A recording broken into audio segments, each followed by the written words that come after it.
অতএব অন্ধকার কবরে কখন কার ডাক আসবে জানা নাই। এরে নবীর উম্মতের দল, আল্লাহর দরবারে তওবা করো, চোখের পানি ছেড়ে কান্না করো, চোখ দুটো বন্ধ করে মরণের চিন্তা করো। এই জীবনে আমার কত বন্ধু বান্ধবের আমি হারাইলাম, একদিন তোমার আমার ডাক এসে যাবে। কই দেশের আলেম ওলামা এক এক করে সবাই চলে গেলেন। এরে যুবক, তোমার মতো লাইনের যুবকেরা বিদায়।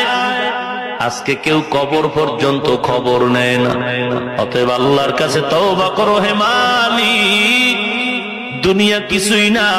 আজকে আমরা টুপিদারি নবীর আদর্শ মানার কারণে কেউ না খায় মরি নাই, সম্মান কমে নাই, কমেছে না। তুমি কেন ধোকায় পড়ে আছো? ইজ্জতের মালিক মানুষ নাকি আল্লাহ? রিজিকের মালিক মানুষ নাকি আল্লাহ? এরে নবীর উম্মত, হায়াত মৌতের মালিক মানুষ নাকি আল্লাহ?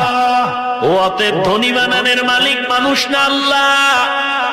এত টেনশন কেন করো? আল্লাহর গোলামি করো, নবীর আদর্শ মতো দাড়ি রাখো, চুলগুলো রাখো, নামাজ পড়ো, পর্দা করো, বেঈমানের গোলামি ছেড়ে দাও।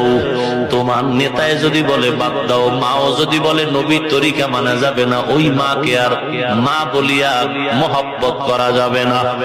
এরে নবীর উম্মত, আমার ভাই যদি বলে নবীর আদর্শ মানা যাবে না, ওই ভাই আমার প্রয়োজন নাই। কারণ আমার আল্লাহ আপন, আর কেউ আপন না। দুনিয়ার যারা আপন আপন বলে সব হলো স্বার্থপর, দুনিয়াদার।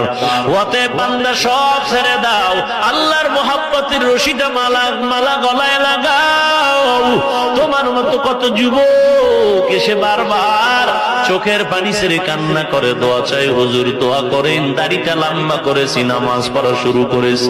আমি বললাম তুমি কি করো? বলে কলেজে পড়ি। হুজুর দোয়া করবে। আর এক যুবক গিয়া বলে, হুজুর আমি ব্যাংকে চাকরি করতাম, নামাজ ধরেছি, দাড়িটা লম্বা করেছি, আমি হারাম লাইনের চাকরি ছেড়েছি, আল্লাহর কাছে একটু দোয়া করবেন, হালাল ভাবে যেন চলার রাস্তাটা খুলে যায়। এরে নবীর উম্মত, খাইলো দিন যায়, না খাইলো দিন যায়, তবে হারাম খাওয়ার থেকে না খাইয়া মরা অনেক ভালো।